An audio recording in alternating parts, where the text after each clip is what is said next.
11 jenis balon kata komik beserta fungsinya.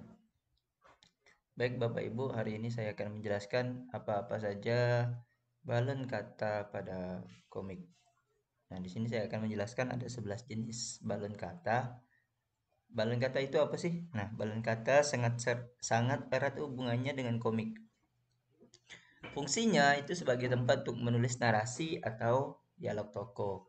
Nah, jadi setiap komik itu pasti ada balon katanya. Dan bentuknya juga memiliki fungsi yang berbeda-beda. Jadi setiap balon kata itu punya fungsinya masing-masing. Berbagai jenis balon kata atau speech bubble dapat digunakan untuk memperkuat narasi dan dialog tokoh. Jadi tokoh yang sedang berteriak, tokoh yang sedang berbisik, tentu akan berbeda pula bentuk balon katanya. Nah, saya akan menjelaskan beberapa jenis balon kata dan fungsinya masing-masing. Dimulai dengan balon kata gelembung dasar.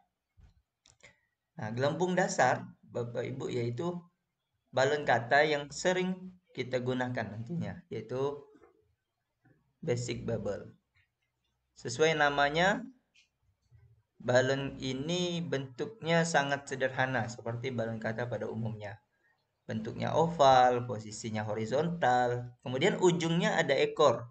Nah, ekor ini mengarah ke mulut yang sedang berdialog.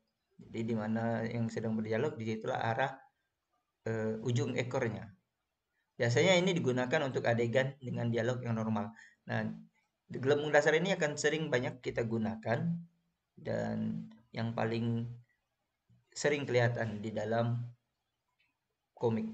Yang kedua ada dialog eh, normal vertikal atau gelembung vertikal.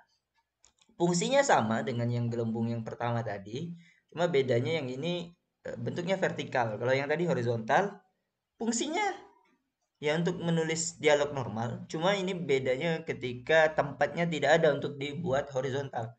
Sehingga yang tersisa itu space-nya untuk yang vertikal. Jadi bentuknya sama cuma vertikal. Ini cuma bedanya pada posisi tempat ruang kosong. Kemudian yang ketiga ada multi gelembung. Nah, multi gelembung seperti namanya, itu multi berarti ada dua atau lebih. Multi bubble ini bedanya dengan yang pertama. Jadi yang ini dibagi menjadi dua gelembung. Satu ekor, ekor dari ujung gelembung tersebut mengarah ke mulut tokoh, sama seperti yang tadi. Posisinya bisa vertikal, bisa juga horizontal, tergantung tempat ruang kosong yang tersedia dalam frame tersebut, dari dalam gambar tersebut, yang bagian kosongnya di mana. Nah, multi bubble ini juga digunakan. Kenapa dibagi menjadi dua? Nah, digunakan untuk menjelaskan adegan dialog tokoh yang sedang malu. Misalkan dia berbicaranya agak di diputus atau tidak yakin misalnya dengan apa yang sedang mereka bicarakan, jadi mereka ngomongnya agak lambat. Jadi misalnya dialog aku ingin, nah kayak gitu. Jadi dibagi menjadi dua bagian. Ini untuk yang ragu-ragu, malu atau tidak yakin dengan apa yang dibicarakannya. Kemudian ada juga yang gelembung ekornya menuju ke dalam. Hampir sama dengan yang pertama dan yang kedua. Jadi kalau menuju ke dalam ini karena yang berbicara tidak ada di dalam frame. Jadi seperti itu. Jadi karena yang jadi jenis balon kata yang pembicaranya tidak ada di dalam frame tersebut. Terus ujungnya mengarah ke mana? Ujungnya mengarah ke di mana tempat pembicara tersebut. Namun tidak di dalam gambar, tidak ada di dalam gambar. Jadi ujungnya tetap mengarah ke karakter yang berbicara, namun tidak di halaman tersebut.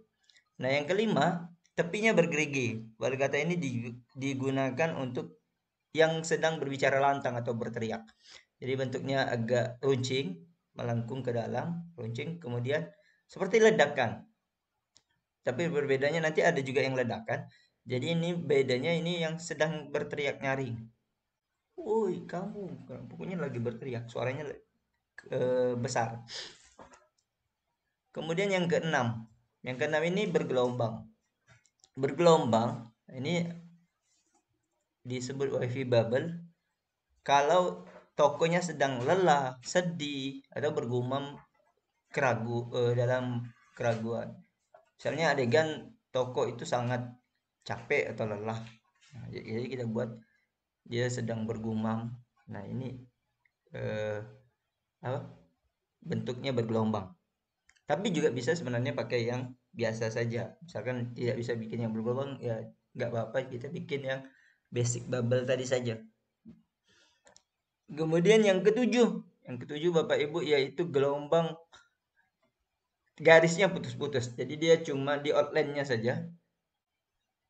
Kebanyakan kalau garis putus-putus ini digunakan untuk yang sedang berbisik. Nah, jadi dia sedang berbicara dalam suara yang sangat pelan. Jadi kita kasih garis putus-putus, dia tetap berbicara, masih ada suara tapi pelan, tidak tegas sehingga cocok untuk adegan berbisik. Jadi kalau ada yang berbicara misal berdua sedang berbisik ya, garisnya putus-putus. Yang kedelapan yaitu pengumuman. Nah, ini kayak yang berteriak tadi, tapi bedanya kalau ini biasanya lewat ya pengumuman di TV misalnya. Ada suara suara dari luar. Bedanya dengan yang tadi kalau yang melengkung ke dalam itu berteriak. Kalau pengumuman ini lebih ke misalnya dari suara televisi, radio dan seterusnya. Kemudian berpikir. Nah, berpikir ini bedanya cuma tidak ada ekor. Jadi gelembung ini tidak berekor. Disebut no tail bubble.